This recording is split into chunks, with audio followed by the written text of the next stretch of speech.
আজকে আমরা কোরআন আর হাদিসের আলোকে দোয়ার পদ্ধতি মানে এর যে একটা মানহাজ আছে সেটা নিয়ে একটু গভীরে যাব।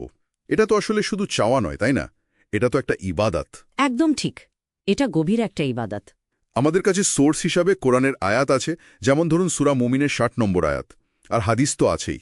মূল উদ্দেশ্যটা হলো দোয়ার আদব, এর ঠিকঠাক কাঠামো, কিছু মাসনুন দোয়া আর কবুল হওয়ার বিশেষ সময় বা জায়গাগুলো জানা। হ্যাঁ, যাতে আমাদের দোয়া আল্লাহর কাছে ভালোভাবে পৌঁছায়, কবুল হওয়ার সম্ভাবনা বাড়ে। কারণ আল্লাহর ওয়াদা তো আছেই, তোমরা আমার কাছে দোয়া করো, আমি তোমাদের দোয়া কবুল করব। কিন্তু সেই ওয়াদা পূরণের উপযুক্ত আমরা কিভাবে হতে পারি সেটাই হলো কথা। আসুন দেখি কিভাবে সম্ভাবনাটা বাড়ানো যায়। দারুণ। আচ্ছা, তাহলে শুরু করি দোয়ার শুরুটা নিয়ে। প্রায়ই তো শুনি যে দোয়া শুরুর আগে আল্লাহর প্রশংসা আর নবী সাল্লাল্লাহু আলাইহি সাল্লামের ওপর দুরূদ পড়াটা খুব জরুরি। এটা কি নিয়ম রক্ষার জন্য নাকি এর পেছনে কোনো কারণ আছে? বান্ধুরা, নেতা শুধু নিয়ম নয়, এর মানে অনেক গভীর। মানে আল্লাহর প্রশংসা, যাকে বলে তাহমিদ ও সানা, আর দরুদ শরীফ দিয়ে শুরু করাটা হলো দোয়ার প্রাণ। এটা আসলে আল্লাহর প্রতি আমাদের ভরসা, তার একত্ববাদের স্বীকৃতি আর বিনয়। হাদিসেও তো আছে, একজন তাড়াহুড়ো করে দোয়া শুরু করেছিলেন, তখন নবীজি সাল্লাল্লাহু আলাইহি ওয়াসাল্লাম তাকে শিখিয়ে দিলেন যে আগে আল্লাহর প্রশংসা করতে হবে, তারপর দরুদ পড়তে হবে। আচ্ছা আচ্ছা। আবু সুলাইমান আদ-দারানি রহমাতও বলেছেন যে দরুদ শরীফ নিজেই এমন একটা আমল যা আল্লাহ অবশ্যই কবুল করেন। হ্যাঁ, এটা শুনেছি। তো দোয়ার শুরুতে আর শেষে যদি দরুদ থাকে, তাহলে আশা করা যায় যে আল্লাহ মাঝখানের মূল দোয়াটুকুও কবুল করবেন। এটা এক ধরনের আধ্যাত্মিক প্রস্তুতিও বটে। বুঝলাম। তার মানে এটা শুধু মুখে বলা না, মনটাকেও সেভাবে তৈরি করা। আচ্ছা, তাহলে দোয়া কবুল হওয়ার জন্য মূল শর্তগুলো কি কি? আচ্ছা, শর্তগুলোর মধ্যে দেখুন, প্রথম আর সবচেয়ে জরুরি হলো ইখলাস, মানে একনিষ্ঠতা, শুধু আল্লাহর জন্যই চাওয়া। ইখলাস। দ্বিতীয়ত, একদম দৃঢ় বিশ্বাস থাকতে হবে যে আল্লাহ শুনছেন এবং তিনি চাইলেই দিতে পারেন, কোনো সন্দেহ রাখা যাবে না। ঠিক। তৃতীয়ত, হাজির মন, মানে অন্য কিছু ভাবতে ভাবতে দোয়া করলে তো হবে না।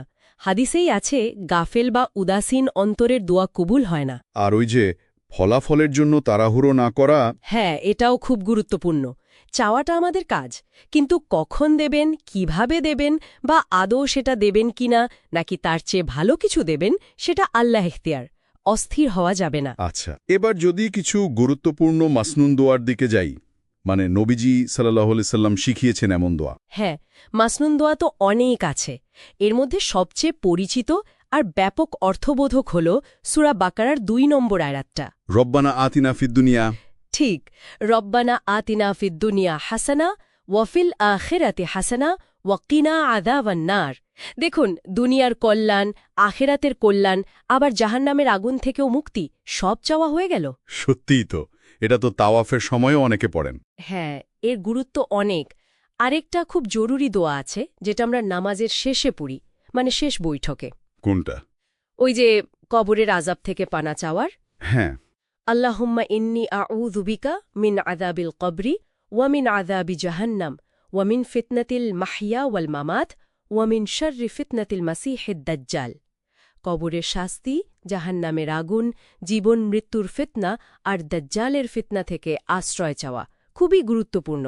নিজের জন্য তো চাইলাম, কিন্তু পরিবার বা পুরো মুসলিম উম্মার জন্য দোয়া করার বিষয়ে কি বলা হয়েছে? যেমন হযরত ইব্রাহিম আলাইহিসসালামের দোয়ার কথা শোনা যায়। অবশ্যই, এটা দোয়ার একটা সুন্দর দিক। হযরত ইব্রাহিম আলাইহিসসালাম তো নিজের জন্য, তার বাবা মায়ের জন্য, আবার সব মুমিনদের জন্য ক্ষমা চেয়েছেন। সূরা ইব্রাহিমে আছে। হাদিসেও আছে, যে ব্যক্তি সব মুমিন নর নারীর জন্য ক্ষমা চাইবে, আল্লাহ তাকে প্রত্যেক মুমিনের বিনিময়ে একটি করে নেকি দেবেন। মাশাআল্লাহ। তবে এখানে একটা কথা মনে রাখা দরকার, দোয়া আর আমল কিন্তু একসাথে চলে, মানে শুধু চাইলেই হবে না। যেমন ধরুন, আখিরাতের মুক্তি চাইলাম, কিন্তু ফরজ নামাজ পড়লাম না, জাকাত দিলাম না, বা আত্মীয়তার সম্পর্ক ঠিক রাখলাম না, তাহলে তো হলো না। ঠিক, আমলটাও ঠিক রাখতে হবে। হ্যাঁ, দুটো একে অপরের পরিপূরক। এবার একটু দোয়া কবুলের বিশেষ জায়গার সময়ের কথা বলুন। কোথায় বা কখন দোয়া করলে কবুল হওয়ার আশা বেশি? কিছু জায়গা আছে যেগুলোকে আল্লাহ বিশেষ মর্যাদা দিয়েছেন। যেমন ধরুন, মক্কায় কাবা শরীফের মুলতাজিম, মানে কাবার দরজা আর হাজরে আসওয়াদের মাঝের জায়গাটা, হাতিমে কাবা, সফা মারওয়া পাহাড়। আরাফাতের ময়দান তো আছেই। অবশ্যই, আরাফাতের দিন আরাফাতের ময়দান, মুজদালিফা, মিনা, জমজমের পানি যখন পান করা হয়, মদিনায় রিয়াজুল জান্নাহ। আর শুনেছি হজ বা ওমরার পর নাকি একটা নির্দিষ্ট সময় পর্যন্ত দোয়া খুব কবুল হয়। হ্যাঁ, একটা কথা প্রচলিত আছে যে হজ বা উমরাহ থেকে ফেরার পর ৪০ দিন পর্যন্ত দোয়া কবুল হওয়ার বিশেষ অবস্থা থাকে, যদি এই সময় কবিরা গুনাহ থেকে বেঁচে থাকা যায়। যদিও এটার সরাসরি খুব শক্ত দলিল সবসময় পাওয়া যায় না, কিন্তু নেক কাজ বা এবাদতের পর দোয়া কবুলের আশা তো করাই যায়। আচ্ছা, আর সময়ের মধ্যে রাতের শেষ প্রহর মানে তাহাজ্জুদের সময়? হ্যাঁ, এটা তো খুবই গুরুত্বপূর্ণ। হাদিসে পরিষ্কার বলা আছে, আল্লাহ প্রতি রাতের শেষ তৃতীয়াংশে দুনিয়ার আকাশে নেমে আসেন সুবহানাল্লাহ। আর ডাকতে থাকেন, কে আছো আমাকে ডাকবে, আমি সাড়া দেব, কে আছো ক্ষমা চাইবে, আমি ক্ষমা করব, কে আছো রিজিক চাইবে, এভাবে। দারুণ একটা সুযোগ। এছাড়া এছাড়া ফরজ নামাজের পর আজান আর একামতের মাঝের সময়টা, বৃষ্টি নামার সময়। আর একটা খুব সুন্দর ব্যাপার হলো, কোনো মুসলিম ভাইয়ের জন্য তার অনুপস্থিতিতে দোয়া করলে হ্যাঁ, তাতে কি হয়? ফেরেশতারা তখন বলেন আমিন, মানে আল্লাহ কবুল করুন, আর সাথে সাথে বলেন ওয়ালাকা বিমিসলিহি, তোমার জন্য অনুরূপ হোক, মানে অন্যের জন্য চাইলে নিজের জন্য সেটা পাওয়া যায়। থাকে, হতাশ হয়ে পড়ে, দুশ্চিন্তা ঘিরে ধরে। ইসলাম এই সময়গুলোতে কিভাবে আমাদের সাহায্য করে? দেখুন, ইসলাম শেখায় যে দুনিয়ার জীবনে দুঃখ কষ্ট আসবেই, এটা আল্লাহর পক্ষ থেকে একটা পরীক্ষা। সূরা বাকারার ১৫৫ নম্বর আয়াতে তো বলাই আছে, ভয়, ক্ষুধা, জানমালের ক্ষতি দিয়ে পরীক্ষা করা হবে।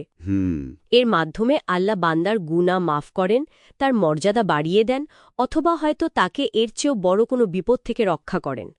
আসলে এর পেছনে অনেক হেকমত থাকে যা আমরা বুঝি না। আর আল্লাহর একটা নাম তো আছে, আল-লাতীফ। ঠিক, তিনি খুবই সূক্ষ্মদর্শী, পরম দয়ালু। তিনি এমনভাবে বান্দার প্রতি লুৎফ বা দয়া করেন যা বান্দা হয়তো টেরও পায় না। এই কঠিন সময়ে আল্লাহর জিকির, মানে তাকে স্মরণ করা আর দোয়া করা, এটাই হলো মানসিক শান্তির সবচেয়ে বড় উপায়। এইরকম কঠিন অবস্থা থেকে মুক্তি পাওয়ার জন্য কি নির্দিষ্ট কোনো দোয়া আছে? ওই যে একটা লম্বা দোয়া আছে না, আল্লাহুম্মা ইন্নি আবদুকা। হ্যাঁ, ওই দোয়াটা দুশ্চিন্তা আর পেরেশানি দূর করার জন্য খুবই কার্যকর একটা দোয়া। আল্লাহুম্মা ইন্নি আবদুকা ইবনু আবদিকা ইবনু আমাতিকা। এর মূল কথাটা কি? এর মূল হল আল্লাহর কাছে পুরোপুরি আত্মসমর্পণ, নিজেকে আল্লাহর দাস, তার দাসের সন্তান, তার দাসীর সন্তান হিসেবে স্বীকার করা, নিজের ভাগ্য তারই হাতে, তার ফয়সালাই চূড়ান্ত, এই বিশ্বাস প্রকাশ করা। আর কোরআনকে চাওয়া হচ্ছে হৃদয়ের বসন্ত, চিন্তার আলো, দুঃখ কষ্ট দূরকারী হিসেবে। মানে এখানে জাগতিক চাওয়ার চেয়েও আত্মিক প্রশান্তিটাই বড়। বুঝলাম, খুব গভীর অর্থ। এছাড়াও নবীজি সাল্লাল্লাহু আলাইসাল্লাম প্রায় আরেকটা দোয়া পড়তেন, ৮টা জিনিস থেকে পানাহ চাইতেন। ৮টা? কোনটা সেটা? আল্লাহুম্মা ইন্নি আউযু বিকা মিনাল হাম্মি ওয়াল হাজান, মানে দুশ্চিন্তা ও দুঃখ থেকে, ওয়াল আজজি ওয়াল কাসাল, অক্ষমতা ও অলসতা থেকে, ওয়াল জুবনি ওয়াল বুখল, কাপুরুষতা ও কৃপণতা থেকে, ওয়া দাল্লা ইদ্দাইনি ওয়া গালাবাতির রিজাল, ঋণের বোঝা ও মানুষের জোর জুলুম বা প্রাধান্য থেকে। এই ৮টা জিনিস থেকে আশ্রয় চাইতেন। এটা তো খুব কাজের দোয়া। জীবনের অনেক সমস্যাই তো এর মধ্যে চলে আসে। হ্যাঁ, এগুলো সবই খুব বাস্তব সমস্যা। তাহলে পুরো আলোচনা থেকে যা বুঝলাম, দোয়া আসলে একটা কাঠামোবদ্ধ আধ্যাত্মিক কাজ। এর জন্য দরকার ঠিকঠাক পদ্ধতি মানা, একনিষ্ঠ হওয়া মানে ইখলাস, আদব রক্ষা করা আর আল্লাহর ওপর ভরসা রাখা। একদম। আর সবসময় মনে রাখতে হবে, দোয়া কবুল হওয়ার ব্যাপারটা আল্লাহর হিকমাত বা প্রজ্ঞার অধীন।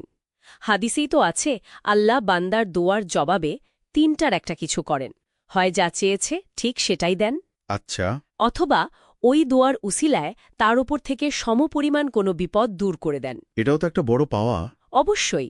অথবা তৃতীয়টা হল, সেই দোয়াটাকে তার আখেরাতের সঞ্চয় হিসেবে জমা রাখেন। সুতরাং মন থেকে করা কোনো দোয়াই আসলে বিফলে যায় না, কোনো না কোনোভাবে তার ফল পাওয়া যায়ই। এই বিষয়টা জানা থাকলে কিন্তু না পাওয়ার কষ্টটা অনেক কমে যায়। আচ্ছা, আলোচনার শেষে একটা চিন্তা আসছে মাথায়। বলুন। আপনি যেমন বললেন বা হাদিসেও যেমন এসেছে, আল্লাহ হয়তো চাওয়া জিনিসটা না দিয়ে কোনো বিপদ থেকে বাঁচালেন বা আখিরাতের জন্য জমা রাখলেন। এমনও তো হতে পারে চাওয়া জিনিসটা পেলে হয়তো বান্দার ক্ষতি হতো, যেমন সে হয়তো অহংকারী হয়ে যেত বা কৃপণ হয়ে যেত বা অন্য কোনো খারাপ কাজে জড়িয়ে পড়ত। আল্লাহ সেটা না দিয়ে তাকে বাঁচালেন। হ্যাঁ, এটাও আল্লাহর লতিফ বা সূক্ষ্ম দয়ার একটা দিক হতে পারে। তো যদি এমন হয় তাহলে দোয়া কবুল হওয়া বলতে আমরা সাধারণত যা বুঝি, মানে ঠিক যা চাইলাম তাই পাওয়া, এই ধারণাটাকে কি আরেকটু বড় করে দেখার সুযোগ আছে? মানে যখন কোনো নির্দিষ্ট চাওয়া পূরণ হচ্ছে না, তখন আসলে আড়ালে কোন কল্যাণটা হচ্ছে যা আমরা দেখতে পাচ্ছি না? এটা নিয়ে বোধহয় ভাবা দরকার। খুব সুন্দর একটা পয়েন্ট, আসলেই ভাবার মতো। আল্লাহ আমাদের সবাইকে সঠিকভাবে দোয়া করার এবং তার ফয়সালার উপর সন্তুষ্ট থাকার